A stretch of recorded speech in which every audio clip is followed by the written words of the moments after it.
L'Église d'Afrique du Nord du IIe au XIIe siècle, chapitre 12, ainsi finit l'Église d'Afrique. La seconde partie du XIe siècle fut une triste période pour l'Ifriqiya. Les attaques vinrent successivement de trois côtés différents, d'abord du sud en 1051 avec les tribus arabes, les Hilaliens, puis de l'ouest en 1065 avec les Hammadides qui envahirent le pays jusqu'à Kérouan, et enfin de l'est par mer avec les Normands qui progressaient d'année en année en Sicile, dont ils s'emparèrent en totalité en 1091. L'invasion hilalienne fut provoquée sciemment par le sultan fatimide du Caire, Al-Mustansir, pour se venger des Irides qui avaient rompu leur allégeance avec lui, leur suzerain. Ce fut pour le Maghreb, et plus spécialement pour l'Ifriqiya, une catastrophe qu'Ibn Khaldoun a comparée à une invasion de sauterelles. Des villes furent envahies et ruinées. Kérouan fut mise à sac en 1057 et ne se releva jamais de ce pillage. Entre Kérouan et la Qala'a des Beni Hamad, note mélancoliquement l'auteur du Kitab al-Istibsar, il n'y avait naguère de nombreuses villes qui furent ruinées par les Arabes lors de leur entrée en Ifriqiya. On lit en note. L'invasion des tribus hilaliennes s'explique en grande partie par le déclin des États maghrébins qui se sont révélés incapables de l'endiguer et de l'intégrer dans la population locale. Sur ce sujet, consultez Al-Sharif Tahrir Tounous 1980. Sur l'influence linguistique de ces tribus, lire l'article non dépassé de William Marsay, Comment l'Afrique du Nord a été arabisée, dans les Annales de l'Institut d'études orientales d'Alger, volume 4, 1938. Fin de note. Il est probable que les chrétiens eurent à souffrir de ces malheurs autant que les musulmans, mais pas plus que les autres, car tout le monde était frappé sans distinction d'appartenance religieuse. À peine les Irides avaient-ils pansé leurs blessures que d'autres dangers les menacèrent. Les Hammadides, qui avaient de vieux comptes à régler avec leur cousin Sanhadja, se jetèrent sur l'Ifriqiya, prirent même Kérouan en 1065, mais finalement furent gravement défaits par suite de la défection de leurs alliés zénètes. Ils eurent à leur tour la visite des Hilaliens, qui, telle une marée, envahirent les abords de Al-Qala'a et obligèrent An-Nasir à se replier en 1068 sur Bougie, dont il fit sa capitale. C'était quelques années avant la lettre que lui adressa Grégoire VII en 1076. On assiste, semble-t-il, en cette période, à un mouvement migratoire des chrétiens. La conquête arabe leur avait fait déserter les campagnes pour les villes, et notamment les capitales.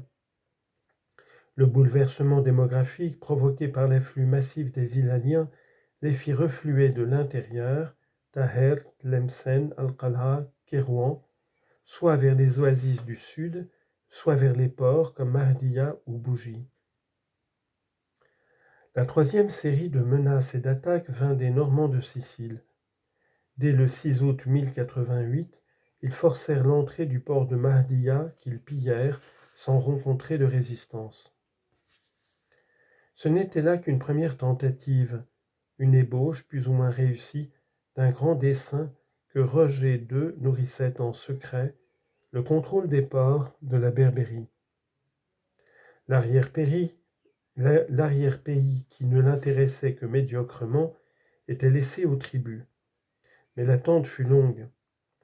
Il ne put se mettre en campagne qu'à partir de 1134, après avoir conquis les États normands de la péninsule et avoir été reconnu comme le roi des deux Siciles. Il conquit d'abord Djerba en 1134, puis Djidjeli en 1143, les petits ports entre Tcherchel et Ténès, les îles Kerkena, et en 1146 Tripoli, où il installa une garnison à demeure. Ce fut ensuite le tour de Gabès, 1147, de Mahdia, 1148, Sousse et Sfax. La prise de Mahdia fut l'œuvre de Georges d'Antioche, qui avait été pendant longtemps, à Mahdia même, le ministre de l'émir Témim, et qui de ce fait connaissait bien les lieux. Les musulmans le considèrent, non sans raison, comme un traître. Cependant, on reconnaît qu'il fit preuve de modération envers ses anciens maîtres, et protégeant le palais de l'émir de tout pillage, et en faisant mettre en lieu sûr le harem du prince. Maîtres de la côte, de Tripoli au Cap Bon, les Normands instaurèrent une sorte de protectorat. Idriss, assez tolérant, que la population supporta pendant une douzaine d'années. Le royaume zéride était désormais irrémédiablement condamné. Le pays s'enfonçait de plus en plus dans l'anarchie. Les campagnes étaient dévastées par les Hilaliens, les villes soumises par les nomades à des taxes disproportionnées se vidaient peu à peu, tel qu'Hérouan, qui pillait à 2 reprises en moins de 10 ans, s'étiolait dans sa vaste steppe abandonnée aux tribus. Un peu partout se constituaient des principautés arabes en conflit latent les unes avec les autres. Le plus surprenant est que les attaques des Normands n'eurent pas, à notre connaissance, de fâcheuses et graves répercussions sur les rapports entre chrétiens et musulmans. Il est vrai que les chrétiens d'Ifriqiya n'étaient pas impliqués dans les combats. Dans l'ensemble, ils étaient de trop petites gens pour avoir quelque poids et être remarqués. Aussi ne furent-ils pas inquiétés. La preuve la plus claire en est donnée par la chrétienté de Mahdia, qui s'est maintenue en dépit d'incessantes incursions normandes sur les côtes et sur les principaux ports qui souvent étaient pillés et mis à sac. En 1048, au moment de la prise de Mahdia par Georges d'Antioche, on aurait pu s'attendre au pire. Ce fut le contraire qui arriva.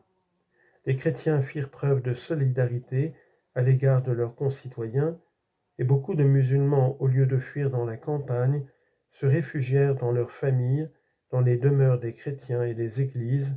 Le pluriel est à noter.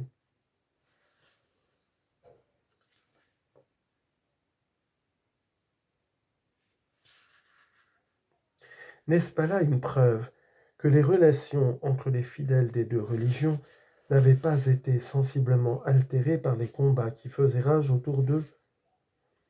On peut penser qu'il en fut de même à Tunis, où nous savons qu'à la même époque, il y avait aussi des chrétiens locaux.